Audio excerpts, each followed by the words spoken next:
Assalamualaikum warahmatullahi wabarakatuh. Bertemu lagi dengan saya Rida di mata kuliah Interaksi Manusia dan Komputer. Ya, kali ini kita akan membahas mengenai faktor manusia pada interaksi manusia dan komputer. Oke, langsung saja. Ya, pada sebuah komputer sistem terdapat software, hardware, dan kemudian brandware. Yang ketiganya kalau saling terkait, maka disitulah terjadi interaksi manusia dengan komputer. Maka bisa kita katakan bahwa dalam interaksi manusia dan komputer harus ada hubungan antara software, hardware, dan sisi brandware-nya itu sendiri. Ya, map of human computer interaction atau peta interaksi manusia dan komputer. Ya, di sini kalau dilihat ada proses interaksi begitu ya antara human atau manusia dengan komputer. Nah, dalam hal ini berarti ada proses interaksi bagaimana kemudian manusia ini akan berkomunikasi dengan sebuah komputer. Bagaimana manusia memproses informasi dan bagaimana informasi ini diolah. Nah, kalau di sisi komputer tentu saja ada bahasa-bahasa mesin, bahasa-bahasa pemrograman, komputer grafis dan lain sebagainya yang nanti ini akan diolah dan hasil prosesnya itu akan dapat diakses oleh manusia. Nah, sehingga ada di sini alat input dan output device-nya begitu ya, yang menjembatani antara manusia dengan komputer. Tetapi bagaimana kemudian manusia ini bisa mengakses? Tentu saja ada sebuah bahasa, ada sebuah komunikasi dan interaksi yang kemudian saling dipahami atau ada alat interpretasinya begitu. Ibaratnya ya ketika kita berkomunikasi atau berinteraksi dengan orang lain, maka ada kesepakatan tidak tertulis bagaimana kita berkomunikasi. Mungkin dengan bahasa Indonesia sehingga dua orang ini akan bisa saling berkomunikasi begitu. Nah, di komputer juga seperti itu. Apa yang kemudian menjadi standar begitu kan? Ya berarti di sini ya ada sesuatu yang kemudian bisa menjembatani, berarti ada sebuah antarmuka begitu kan.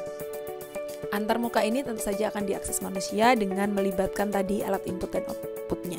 Tetapi bagaimana ini nanti akan dibuat? Nah, kalau dibuat di sini ada development process atau proses development. Ketika mendevelopment sesuatu antarmuka begitu, ada hal yang kita persiapkan, ada research-nya, bagaimana ini akan dibangun, bagaimana kemudian ini akan sesuai dengan kebutuhan pengguna gitu ya. Mungkin bisa menggunakan prototype, bisa menggunakan case study yang ada, kemudian diproses atau didesain gitu maksudnya. Nah, setelah didesain atau proses desainnya itu memang sudah selesai, selanjutnya akan diimplementasikan gitu ya dengan teknik atau tools tertentu, sehingga hasil dari development tadi akan bisa diterima oleh pengguna. Tetapi perlu diperhatikan juga, sebelum itu diimplementasikan ada proses evaluation di sini. Ya, gunanya untuk apa? Untuk memastikan bahwa hasil dari development tadi memang sudah berjalan dan bisa digunakan oleh manusia atau human atau usernya begitu. Nah, ketika dari tadi kita membahas mengenai user yang menggunakan komputer, berarti ada hal lain ya yang perlu kita perhatikan. Nah, di sini use and context-nya. Siapa yang kemudian menggunakan dan dalam rangka apa atau bagaimana itu digunakan. Yang berarti ada user atau manusia yang perlu kita perhatikan bagaimana mereka kemudian terbiasa berkomunikasi, bersosialisasi atau bekerja terhadap sesuatu, atau bagaimana kemudian manusia ini cocok dan nyaman serta dengan gampangnya akan bisa beradaptasi terhadap sesuatu. Nah, hal-hal tersebut kita perlu perhatikan supaya human computer interaction tadi bisa berjalan dengan maksimal. Nah, faktor manusia ini berarti adalah bagaimana kemudian manusia memahami informasi ini akan diproses dan kemudian akan bisa digunakan oleh si manusianya, atau bagaimana kemudian manusia berkomunikasi dan bagaimana sebuah kebutuhan baik itu secara fisik atau psikologikal dapat diakomodir dengan baik oleh sebuah antarmuka. Nah, kalau dari tadi kita membahas bagaimana interaksi manusia dengan komputer atau bagaimana kemudian manusia akan mengakses sebuah aplikasi atau sebuah komputer, tentu saja ada alat indera yang kemudian akan kita manfaatkan. Nah, Panca indera manusia ada hidung, kulit, lidah, telinga, dan mata. Dan yang menjadi indera utama dalam mengakses sebuah interaksi manusia dan komputer atau yang kita gunakan pada akhirnya adalah indera penglihatan atau mata. Selanjutnya bagaimana kemudian mata ini atau indera penglihatan ini bekerja? Oke, next. Oke, di sini ada beberapa kopi. Mungkin teman-teman yang suka kopi akan sangat memahami ini kopi-kopi apa begitu ya. Tapi mungkin yang tidak, mari kita sedikit jelaskan. Indera penglihatan kita ketika melihat gambar-gambar ini tentu saja memiliki persepsi yang berbeda-beda begitu ya. Yang pertama ini ya kopi standar gitu ya. Kopi sebagaimana biasanya kopi hitam. Kalau kita lihat dari tempatnya, dari wadahnya, mejanya, dan seterusnya, sepertinya ini mungkin di warung atau burjo atau semacam itu. Kalau itu di warung, burjo, dan semacamnya dengan kopi hitam begitu, kayaknya kok ya bukan manual brew ya, apalagi di sini ada sendoknya gitu ya. Kayaknya ini kopi tubruk biasa gitu. Kok bisa seperti itu ya? Kita bisa melihat tanda-tanda ya dengan menggunakan indera penglihatan kita. Nah, yang kedua, ini mungkin tidak banyak yang tahu, tapi mungkin yang sudah mencoba tahu. Ini adalah kopi jos gitu ya, yang cukup terkenal di Jogja. Kalau dilihat di sini, ada asap mengepul gitu, ada asap mengepul. Kemudian di sini ada arangnya. Biasanya memang agak belepetan begini karena ketika kopi jadi dan arang dimasukkan agak sedikit meluap kopinya begitu. Ya standar lah begitu. Ketika ada asap mengepul, kemudian ini tampak ada arang dan seterusnya, ya kita bisa asumsikan ini kopi panas gitu ya. Padahal kita tidak merasakan, tidak mengicip rasa dari kopi itu, tapi kita bisa mengasumsikan. Nah, yang ketiga, kalau kita lihat dari bentuknya saja, ada merek di sini dengan wadah yang seperti ini gitu ya. Cupnya adalah cup plastik dengan whipped cream, kemudian coklat, sedotan, dan lain sebagainya. Kita bisa mengindikasikan ini adalah kopi dingin. Karena biasanya kalau panas, wadahnya atau cupnya bukan dari plastik, melainkan dari kertas, gitu kan? Standarnya seperti itu. Bisa kita simpulkan bahwa sebetulnya kita tidak menggunakan lidah kita untuk mencicip ketiga macam kopi ini. Kita hanya menggunakan indera penglihatan kita atau mata kita untuk mengidentifikasikan masing-masing dari rasa kopi ini. Kenapa ya? Karena kita sudah pernah merasakan mungkin, atau paling tidak sudah pernah mendapatkan informasi itu. Yang berarti dari tampaknya saja gitu, atau paling tidak ya efeknya gitu kan, efeknya ada asapnya dan lain sebagainya, kita bisa menyimpulkan bahwa masing-masing kopi ini berbeda, memiliki rasa yang berbeda. Yang berarti lagi indera penglihatan kita memiliki perspektif terhadap sesuatu untuk memberikan simpulan terhadap tampilan yang ada. Oke, next. Nah, di sini ada kecakapan manusia dan komputer. Ada perbedaan tentu saja antara kecakapan manusia dan komputer. Kalau kecakapan manusia itu ya biasanya menggunakan estimasi, intuisi, kreativitas, kemudian adaptasi, kesadaran serempak, memorinya asosiatif, pengambilan keputusan non-deterministik, pengenalan pola, pengetahuan duniawi, kesalahan manusiawi. Ada ketidakpastian di sini kalau dilihat. Jadi manusia cenderung oh ya kayaknya sepertinya begini. Kalau saya menggunakan alat bantu ini, maka saya bisa meraih sesuatu atau menggapai sesuatu karena ini cukup panjang. Sementara tangan saya tidak nyampe, yaitu estimasi gitu ya. Atau ada intuisi, kayaknya nanti kalau saya pegang langsung kopi yang panas tadi, tangan saya akan terasa nggak enak dan seterusnya. Itu kecakapan manusia, ada insting di situ. Dan kita juga bisa beradaptasi. Tetapi beda lagi dengan kecakapan komputer. Kecakapan komputer cenderung lebih akurat gitu ya. Jika maka ya kan, jika A maka B, kita menggunakan logika gitu. Kemudian perulangan, walaupun tadi berulang berkali-kali ketika kita sudah menetapkan sebuah algoritma atau logika tertentu, maka ya akan berjalan seperti itu begitu. Dan dia akan terus-menerus seperti itu. Pengolahan rutin ketika sesuatu sudah diterapkan, atau misalkan sebuah algoritma sudah diterapkan, ya sudah, dia akan berjalan terus-menerus seperti itu. Settingannya seperti itu gitu. Ada pengolahan data, pengetahuan domain, bebas dari kesalahan dan seterusnya. Oh ya tadi, kalau manusia itu cenderung mengenal pola gitu, maksudnya lebih mudah untuk mengingat pola dibanding mengingat deret-deret angka lebih dari sekian digit gitu ya. Mungkin yang diingat adalah nomor HP kita sendiri, belum tentu nomor HP orang tua atau mungkin teman dekat atau mungkin pacar diingat. Akan lebih mudah untuk mengenal pola. Maka orang kadangkala lupa dengan PIN atau mungkin ya password tertentu kalau itu memang datanya agak rumit gitu ya. Oke, next. Nah, selanjutnya ketika kita tadi sudah membahas mengenai indera penglihatan, ada istilah-istilah dalam penglihatan visual. Yang pertama adalah luminance. Luminance itu banyaknya cahaya yang dipantulkan permukaan objek. Ketika kita melihat sebuah objek, ada cahaya matahari begitu ya. Nah, tergantung apakah cahaya matahari tersebut akan menimpa objek tersebut sehingga objek tersebut akan memantulkan cahayanya. Nah, warna-warna tertentu itu tentu saja memiliki pemantulan atau daya pemantulan yang berbeda. Misalkan putih itu memantulkan dengan sempurna dibanding dengan hitam, misalkan seperti itu. Semakin besar luminance sebuah objek, rincian objek yang dapat dilihat oleh mata semakin bertambah.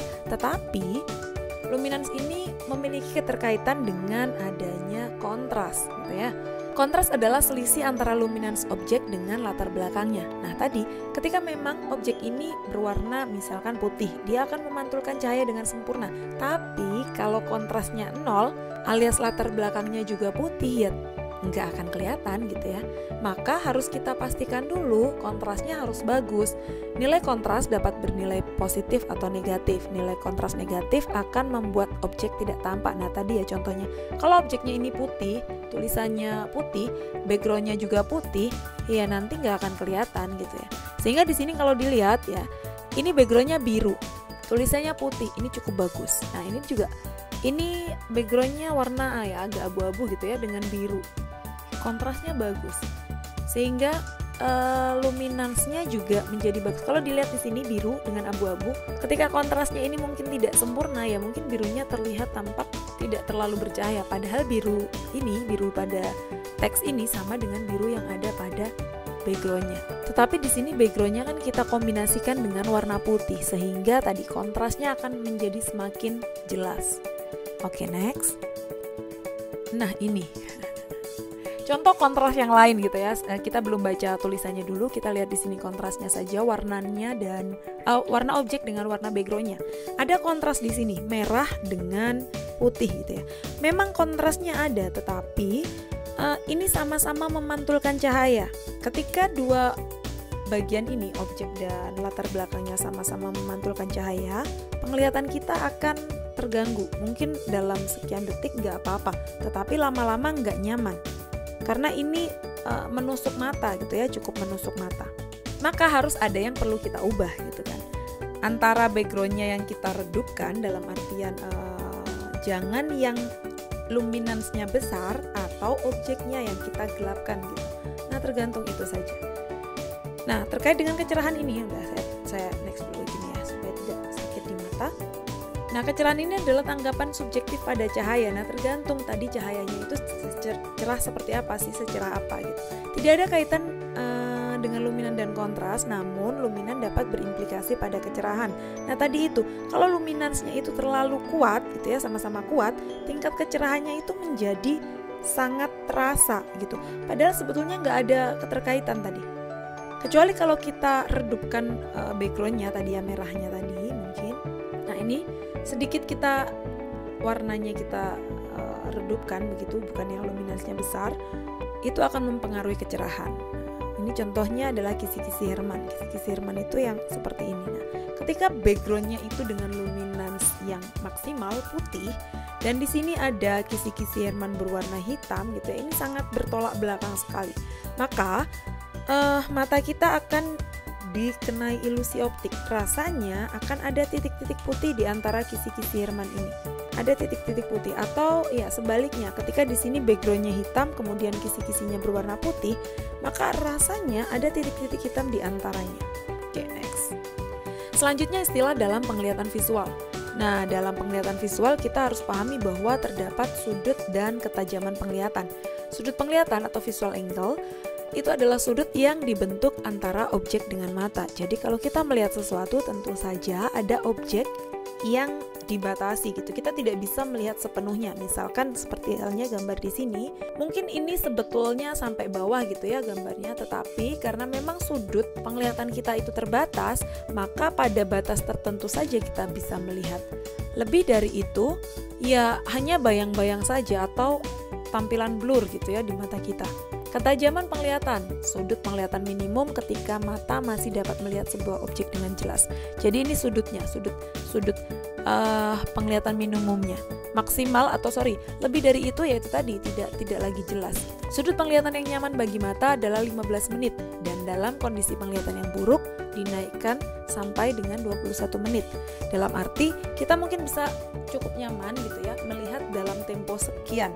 Tetapi perlu diperhatikan hal ini kalau diekuivalenkan ya sama halnya ketika kita melihat objek setinggi 4,3 mm yaitu kecil sekali dan 6,1 mm pada jarak 1 meter. Pada objek dengan besaran seperti itu pada jarak 1 meter, 15 menit adalah waktu yang ya nyaman atau mungkin maksimal bahkan kita menikmati objek tersebut. Lebih dari itu tentu saja kita lelah dan kita ingin mengalihkan kita akan mengalihkan pandangan kita ke tempat lain begitu.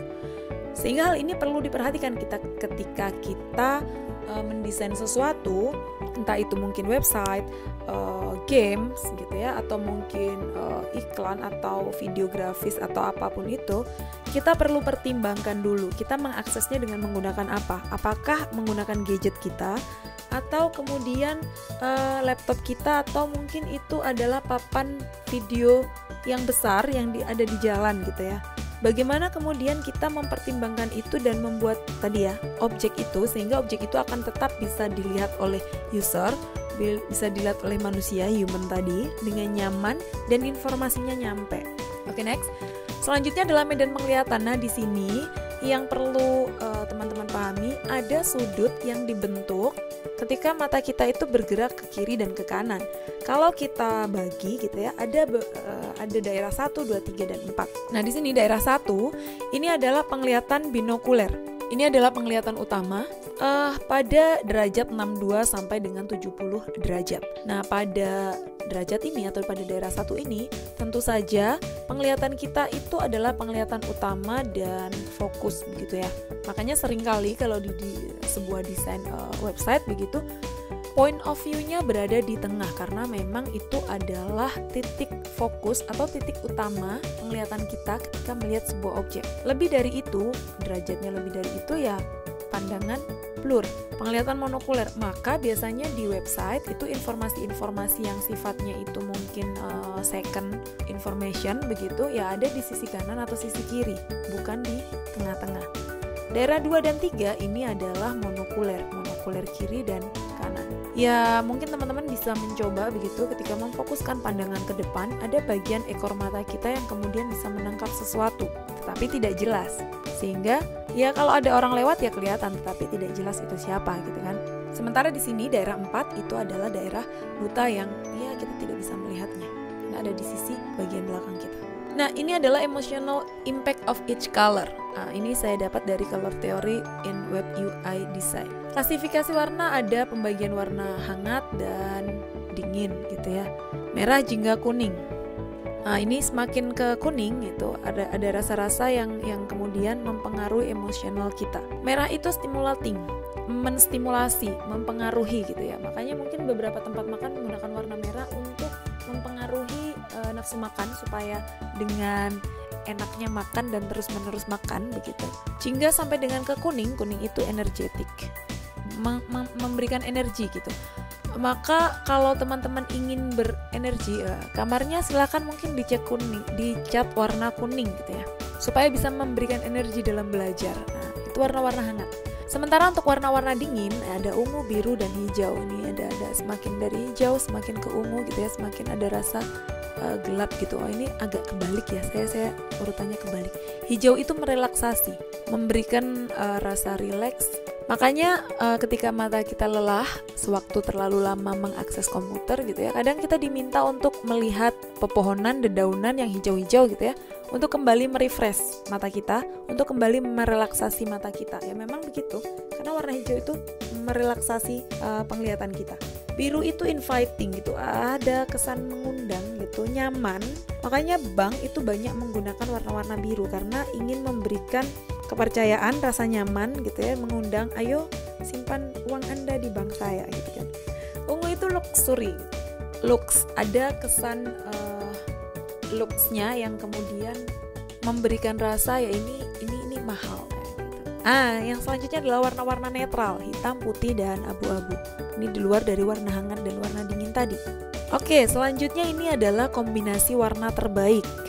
Jadi ketika nanti teman-teman tadi ya mungkin membuat sebuah front end dari website atau mungkin mendesain game, kemudian mungkin video dan lain sebagainya, mungkin memang ada branding yang kita pertimbangkan karena mungkin perusahaan tersebut memang memiliki branding gitu ya. Tetapi kita juga harus perhatikan bagaimana mengkombinasikan warna yang baik supaya websitenya itu bisa nyaman diakses orang, supaya gamenya ini dengan terus-menerus continue gitu ya bisa dimainkan oleh orang, itu juga penting gitu. Sehingga kalau teman-teman di sini misalkan membuat atau ya startup atau membuatkan klien gitu ya sebuah desain, perusahaan tersebut memang punya branding, tapi silahkan suggest gitu, bahwa ini loh kombinasi warna yang baik supaya apa. Nah, teman-teman di sini punya ilmunya itu gitu ya. Ini ada di buku IMK, ini punya Pak Insap Santoso gitu ya.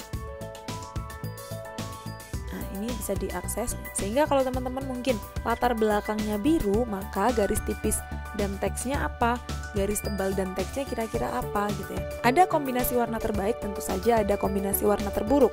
Jangan sampai ketika menggunakan latar belakang putih, teksnya warna kuning, atau sebaliknya gitu ya, kalau kuning ketemu putih ya itu blur gitu, nggak kelihatan. Itu perlu diperhatikan. Supaya apa ya? Supaya nyaman. User itu nyaman ketika menggunakan sebuah antarmuka. Kalau sudah nggak nyaman, penglihatannya nggak enak seperti tadi ya, contoh kontras tadi yang warna merah dengan putih tadi yang luminansnya sama-sama besar, ya mungkin kontrasnya ada, tetapi nggak nyaman di mata, itu cepat lelah. Ketika sudah cepat lelah, maka ya user akan meninggalkan itu gitu. Tidak lagi user friendly gitu. Oke, penjelasan selanjutnya dari faktor manusia akan kita bahas di part kedua. Terima kasih.